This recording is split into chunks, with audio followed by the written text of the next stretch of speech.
Hi, this is Privateer Station, and today another rather brief stream, a special on voting by U.S. House of Representatives on the bill presented by Republicans, and it got overwhelming bipartisan support. We have a stream by Andrey Illarionov analyzing the differences between the current bill that was voted by Congress, that was approved by Congress, so now it goes to Senate. Andrei Illarionov outlines 15 key differences between the Biden's package that was discussed earlier this year and that was used to exert so much pressure on the Republican side, and this current bill that just passed the Congress. At the end, we'll also include a bit of a video snippet from the floor, 30 seconds at the end of this voting, that outline the summaries of the votes. And with this, we'll stay tuned to see about the destiny of this bill next step in Senate. Don't forget to click like and subscribe. Thank you so much for your support. Enjoy.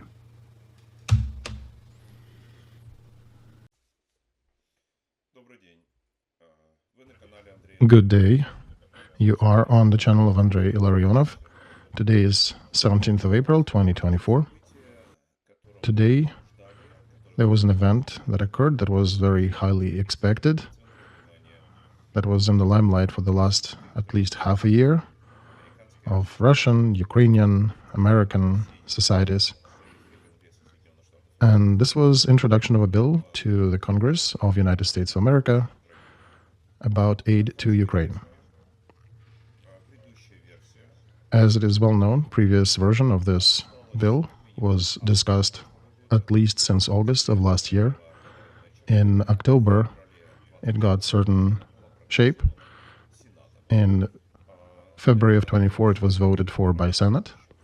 This was the version of a bill to aid Ukraine that was rejected by Congress, as it contained elements and in structure that were unacceptable for a majority of congressmen and for a large part of American society. After a lot of discussions and expert work, despite all pressure exerted by the White House on congressmen and people working on that bill, they still managed to prepare a bill, a project, how to help Ukraine. This reflects, first of all, the opinion of representatives of the Republican Party, but not only. It reflects the overall position of both parties. It got bipartisan support in its development. It also has several ideas and innovations that were mentioned before by an ex-president of the United States, Donald Trump. Today we can compare this version of bill presented to US Congress with the version suggested by President Biden, and that was 2 months ago was voted by Senate. A quick overview of the new bill allows us to highlight at least 15 points of difference between two bills. First of all, and the most important one, is that each of the directions that is being provided for safety and security by any help from United States globally is being separated into a separate bill. These bills are not united in one, as it was in the previous version. To remind you, previous version contained 3 major directions in different regions of the world: Russian-Ukrainian war, Gaza and Israel war, and heightened tensions in Southeast Asia related to possible aggressive actions of the continental China against China on the Taiwan island, and also the southern border of the United States. That was all combined in one bill. Now these problems are separated. One should also note that, as it was stated yesterday by a Speaker of Congress, Michael Johnson, and as it was reaffirmed today, there are 3 different bills, 3 separate bills. A separate bill of aid to Ukraine, a separate bill of aid for Israel, and a separate bill for aid to Taiwan. The question about protecting southern borders and solutions related thereof is not mentioned in any of these other bills. We have heard on numerous occasions in last weeks and months a lot of propaganda statements from the White House and from the propagandists of the Democratic Party who are accusing Republicans and Congress in general that they're artificially tying the question of a border to providing aid to one or the other country, Ukraine, Israel, or Taiwan. Today, Republicans demonstrated their responsible approach in front of their electors and in the face of international security issues, that in order to achieve consensus, in order to achieve possible compromise with Democratic Party and with Biden administration, Republicans withdrew a demand of immediate action about southern border of the United States and agreed. In this case, they actually stopped their own interests in the southern border. They agreed to first address international bills and review the question about the southern border separately. Another very important article of difference that we can see in these bills, that they have zero aid to Gaza and Hamas. I will remind once again that in the Biden version of that bill about national security, as it was called, there was allocated $9.2 billion for Gaza, which, as everybody knows now, as it was revealed, was used actively by the powers of Palestinian autonomy to finance and to support terrorist activity against Israel and citizens of Israel, and these funds were used to murder Israeli citizens. In these new series of bills, this aid is zero. Next article in these bills is explicit and stern prohibition for Biden administration to fund in any capacity UNRWA, UN agency that was supposed to support Palestinians, but with its actions demonstrated on numerous occasions affiliation with Hamas, and on the 7th of October last year again revealed that not only means of this organization but also employees of this organization actively participate in terrorist activity against Israel. So these bills have explicit prohibition for funding of this agency. Another point about Ukraine. Main funding amounts of Ukraine, according to this bill, at the first sight look exactly as they were in the previous version, but there are some nuances worthy of your attention. The first number, the volume of financing on the USAI channel, which in previous version of this bill was $13.8 billion, remained the same, $13.8 billion. These means will be given by Congress of the United States to Biden's administration and its executors in Pentagon, Minister of Defense, over the next 2 years, 2024 and 2025 fiscal years, until the 30th of September 2025. After that, these means received by Pentagon will be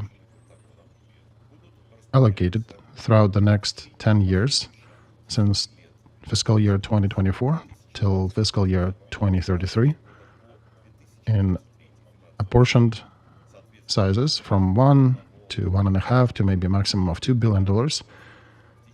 They'll be distributed throughout the years among American manufacturers who will receive these orders from Pentagon and will start producing munition, weapons, military equipment for future deployment to Ukraine.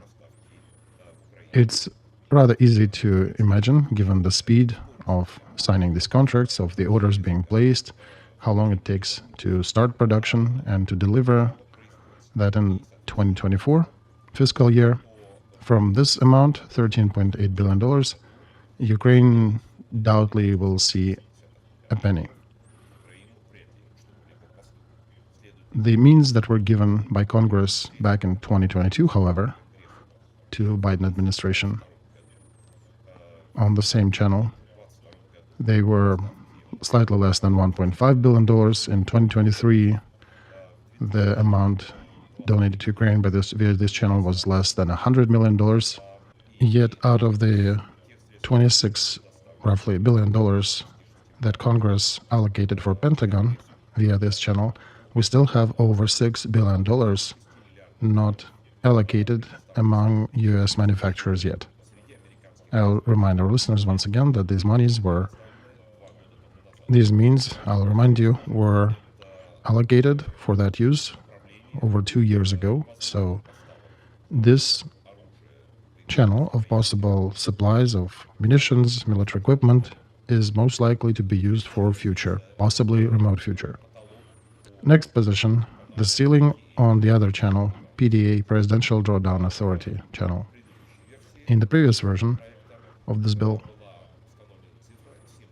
it was set at $7.8 billion maximum, but this amount was designated for jointly Ukraine, Israel, Taiwan, and possible other directions if other hotspots appear. In the current version of this bill, this whole amount, $7.8 billion, are being sent exclusively to Ukraine. So with this, it increases the ceiling of possible aid for Ukraine at least by another $2 billion compared to the previous version, if Biden administration will not repeat the same politics as it was doing in 22 and 23 fiscal years, and will send this whole amount or equivalent thereof during the next fiscal year. This will indicate the increase of military aid to Ukraine by 3 or maybe even more than $3 billion compared to what was going on before this time. Next clause. In this bill, there is a demand by Congress of the United States to Biden's administration to mandatory provide long-range ATACMS missiles to Ukraine. However, the bill doesn't specify technical parameters of these missiles, but traditionally, this name, long-range ATACMS missiles, implies the version of it that has a 300 miles reach. This was the modification of this missile that Republicans were demanding and storming Biden administration to donate to Ukraine, to make available for Ukraine. And for over a year and a half, Biden administration was resisting to delivering this article to Ukraine. Now this position is included in the bill that is being brought to the Congress, to the floor of the Congress of the United States. As for budgetary aid to Ukraine, the size of it remains the same, $7.85 billion, but there are two additional terms attached to that.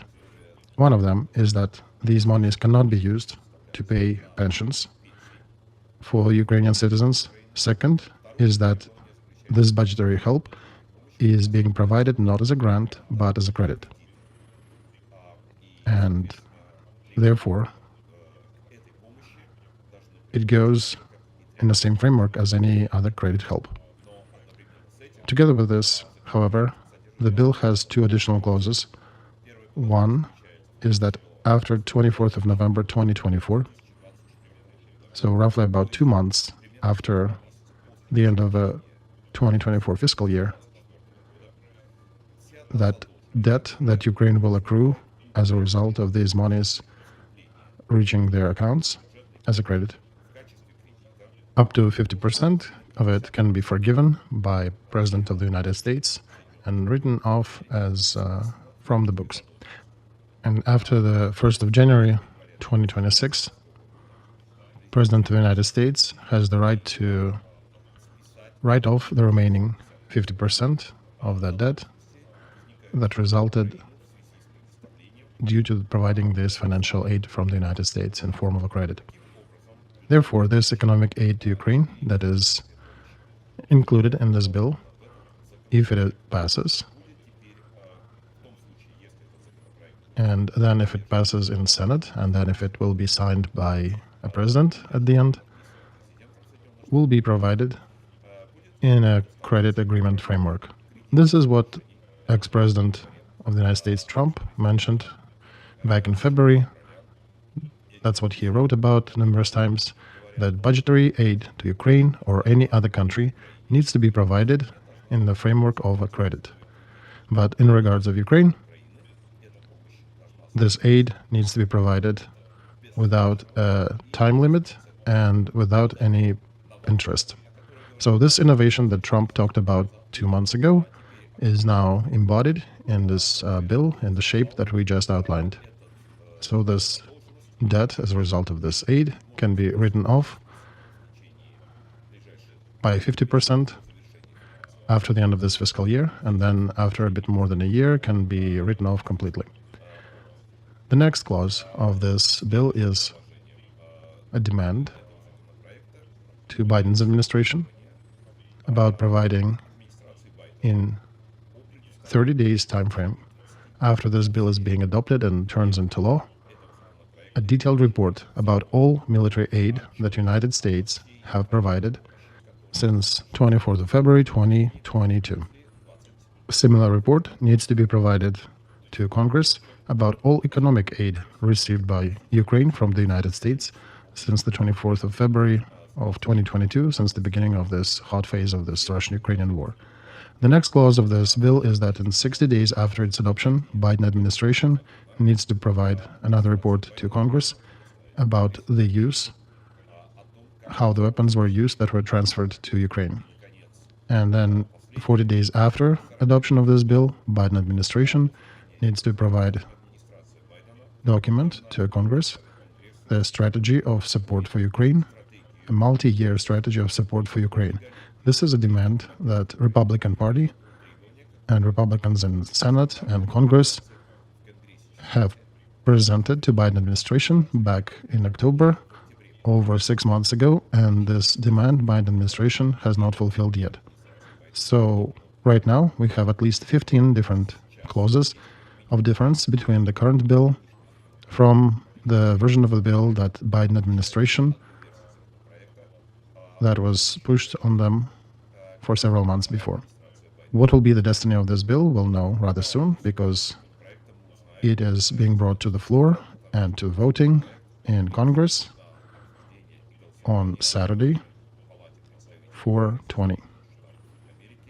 We will follow these events and we will inform you about what is happening, how is it unfolding, and what are possible actions to follow in Congress and Senate and Biden administration in the area of aiding Ukraine. Have a good day. And here are the last 5 seconds of voting in the House of Representatives for this bill. You can see how the chamber erupts in applause and screams of support as the vote comes to 310 yay, 112 against, out of which all Democratic voters, 210 congressmen voted for it, 101 Republicans voted for it, 112 against it. The bill has passed the Congress on Saturday, and now it heads off to Senate. Please do not forget to click like, share, and subscribe if you have not done that yet. This helps us to continue providing these streams for you in English. Have a good day.